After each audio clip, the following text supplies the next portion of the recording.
Greetings, St. Benedict's, grade 10 students in Mrs. Variano's class. This is Mr. Flood, David Flood. I don't like when people call me Mr. It's fine. You can call me David.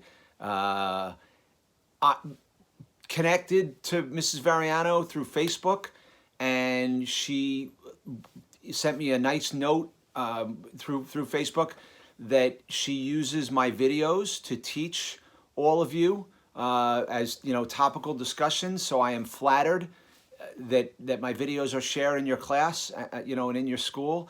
And I should have said this earlier. I hope that all of you are healthy and well, and that your families are healthy and well. And I offered, when Mrs. Variano and I connected on Facebook, that I offered to send her a video to all of you, and so that's what this is, to encourage you and let you know I'm thinking about you. I meant to look on a map to where exactly you are in Ontario, St. Benedict's. I don't know how near you are to, I've been in Toronto several times. I speak at the Count Me In Leadership Summit. I've spoken up there a couple of times, which is just outside of Toronto, but I actually spent 70 days in Montreal way back in 1989, like 55,000 years before you guys were even born. But I spent a lot of time in Montreal. I love Canada. That's the bottom line. I hope I get a chance to come up to St. Benedict's someday and speak, and present in your school. Maybe you guys can make that happen. But I will tell you, and something Mrs. Variano probably doesn't know, I went to Catholic school for 13 years. Yeah, I know what you're thinking. Why is it 13 years, Mr. Flood? Well, I went 1st to 8th grade to what's called a parochial school, St. Anthony of Padua, near my town. So 1st to 8th grade, then 4 years of Catholic high school at a diocesan high school. It was called Holy Family Diocesan High School. And then 1 year to a Catholic college in Rochester until I had to come home. I didn't do well there, so I had to come home. So 13 years of Catholic school. And I've been a lector in my church for over 30 years, for I think 32 or 33 years. I do the readings in my church. So Catholic education is something that's super important to me. And I went online and I just looked at some really quick pictures, but your school building looks amazing. It looks really nice from the outside. It looks new. I don't know how old the pictures are. So I would love to visit St. Benedict someday. In the messages, I don't know how much, I've watched my videos several times, but when I speak in schools, I give students, kids, 3 challenges to work on. And they are, simple things. 1, look on the inside of people. 2, reach out and say thank you to and connect with 2 adults in the building, because anybody who works with kids, especially teachers, administrators, and counselors, are so very important. And then the 3rd challenge I give, and the one I think Mrs. Variano told me that really resonated with all of you, is no one eats alone. That's my first one. And show up.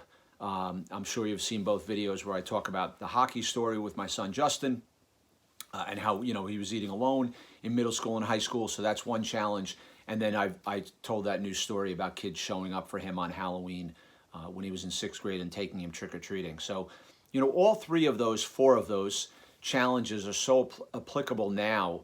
And I know it's I don't know how bad things are in Canada with this this crazy virus and pandemic that we're going through. Where I live in New York, it's bad. A lot of people are dying. A lot of people are getting sick and dying. But it's so important that we do look on the inside of others and realize that, I'm just like, you live in another country, but we're the same on the inside. We're all the same. I'm the same as you guys. My family's the same as your family, struggles with the same things that you guys do. So what does that do for us? Well, when you realize that someone's just like you on the inside, it should make it easier and simpler for you to get to a place of compassion and empathy for them. Of course, you should have compassion and empathy for everyone, right? But when you realize that we're all alike on the inside, like the person living on the other side of the world is just like me on the inside, right? They struggle with it. They want the same things as I do, right? And we're all susceptible to getting sick, some more than others, but we're all alike on the inside. So always remember that. 2, that thing I talked about, showing up for your teachers, I don't know what the status is. I'm assuming you're out of school now. I don't even know what's going on in Canada. It's hard to follow what's going on in the next state because it's so chaotic. But if you're out of school, please be the student, the kid, the person that shows up virtually for your teachers. Because if they're teaching you guys and girls remotely, I guarantee that none of them had ever done that before. Maybe a few of them have, maybe a few of them had, but it's so hard. You know, a teacher where normally they were able to separate their home life from their school life, now it's all combined. And if they have a spouse at home and children and pets and other distractions in the house, it's hard for them to engage you. Like, you know, if they have a room they can lock themselves in, awesome. I'm sure a lot of teachers would like to have a room that they can lock themselves in. But you know, that's great. But be understanding that they're struggling too. Can you have a bad day? Absolutely. Can you have fun? Absolutely. You know, if you don't show up online, but be understanding of them and be someone who is there for them and supportive of your teachers. It's so super important. Don't you want to be the kid when you get back to school with the teacher looks at you and says, "Hey, thank you for helping me navigate," like we had that technical glitch, and you know, or just thank you for showing up on time 5 minutes before class started and helping me get things going with the class and keeping people engaged and contributing in class online. So really consider that. Show up for your teachers. And the last two challenges, no one eats alone and showing up for someone, the way that you use those things now is, of course, you're not going to go eat with someone now. Maybe you will in the future. But think about the kids in your school. And I'm sure St. Benedict's is no different than any other school around the country, no matter what, Catholic school, public school, private school, wherever you go to school. There's kids who are isolated. Now think about how isolated they were when school was in session. Think about how doubly and triply isolated they are now. They have no brothers and sisters. They don't have any friends. Single parent. They, you know, it's just them and their mom, or them and their dad, or them and their foster mom, whoever it is, right? Can you be a person who reaches out to someone who you know is isolated? If you're that person, you should definitely reach out to someone. People are dying because of this virus. Let's not lose anybody to sadness, isolation, loneliness, and depression. Those things are so, you know, if you watch my videos, remember I talk about loneliness being toxic. Let's not lose anybody because to loneliness. Let's reach out. Text, Snapchat, Instagram, Facebook, Twitter. I don't, you know, call someone. I don't care if you send a carrier pigeon with a letter to their house. You know, I had a teacher reach out to me a couple weeks ago, and she emailed me. She said, "Mr. Flood, can you help me? I'm struggling keeping my students engaged." She teaches kids who are hearing impaired. She teaches deaf students. And she said, "I just can't keep them engaged online." And I said to her, "When was the last time you think any of your students got a handwritten letter in the mail?" And she said, "Oh my God, I never thought of that." And the ironic thing was that day she was filling out like cards, greeting cards, sending out to her relatives. She just decided to buy. And she said, "It would be easy for me to just add greeting cards or a letter to my students." You know, I know writing a letter, I don't even know if any of you have ever even written a letter. You guys are in grade 10. Like, do teenagers even write letters anymore? But put a pen to paper, get an envelope and a stamp, and mail somebody a letter. When I get a letter from somebody, like I still get excited when I get mail, not bills, but I get excited when it's like something came from me and you get to open it. I have every letter kids have ever written to me, and I get thousands of them. Like, I do this thing in Pennsylvania every year where with 2,000 kids come, and like all of them write me a letter at the end of it. And I save them. I love reading those letters.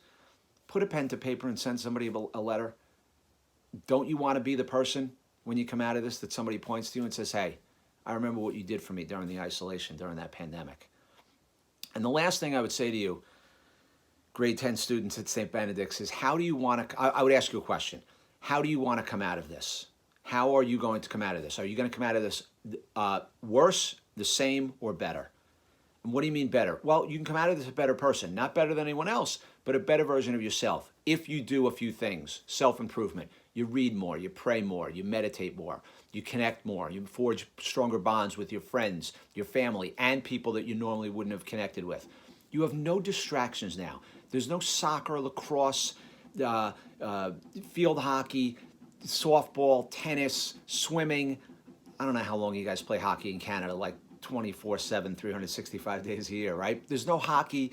You're not playing hockey. There's no, right? Nobody's skating. Nobody's doing anything. There's no fishing. There's nothing happening. All of those things are fun things to do. Don't get me wrong, Mr. Flood. I love sports. All those things are great. But how are you filling all that time that you have now? Are you on social media 14, 16, 8, 10 hours a day, 24 hours a day? I get it. You're on it more. But there's still more time to work on yourself, to work on self-improvement, to forge stronger bonds with other people. So you can come out of this a better person. And I want to give a message. I don't know how it works in Canada. If grade 10, like grade 12 is when you graduate, or if the years are the same. I know it, whatever. If you know any seniors, if you have brothers and sisters who are seniors, who are supposed to graduate and there's no ceremony this year, I grieve that for them. Be there for them. Listen to them. I know that's difficult when you're 16, 17, you're 18 years old. You want to acknowledge whether you're graduating from high school or college. You want to be acknowledged for and recognized for the accomplishments, putting through that time, putting in that time in school. But I will tell you this, guys and girls, that throughout your life, and I'm not going to be someone who, because you've probably heard this from a lot of people, people are dying, you should be grateful for what you have. I'm not going to be that person, but I will tell you this. I'm 55 years old, and in your life, there will be births, there will be deaths, there will be weddings, there'll be divorces. There'll be graduations, there'll be loss of graduations. There'll be jobs, there'll be loss of jobs. Your life is an up and down. It's not all smooth. Things get canceled. Yes, it's a big deal to miss those things, but this is just one more thing in your life where you can use it to your advantage. And maybe if you have children someday, you can look back and tell them, this is what I did, how I came out of this. Let me tell you how difficult this was, etc. But, all of those things, let all of this time be a teacher to you. And, the bottom line is, I'm really encouraging you to reach out to others. If anything I've ever said in any of the videos that you guys have watched in Mrs. Variano's class have affected you, have impacted you, that's the one thing. Let's not lose anybody to sadness, loneliness, isolation, and depression. And if you are that person, please reach out to someone. I really, truly, sincerely hope that I get a chance to come to St. Benedict's someday while you're all still there, hopefully when you guys are still at the school. But you have a great teacher in Mrs. Variano.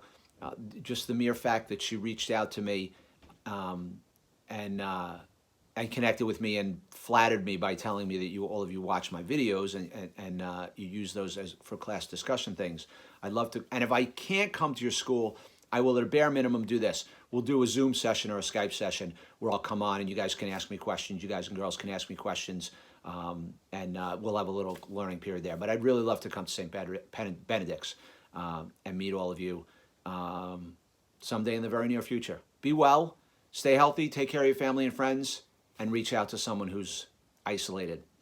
Because if you were that person, you'd want someone to reach out to you. Have a great day, guys and girls. Thank Mrs. Variano for what she does for you. Have a good day.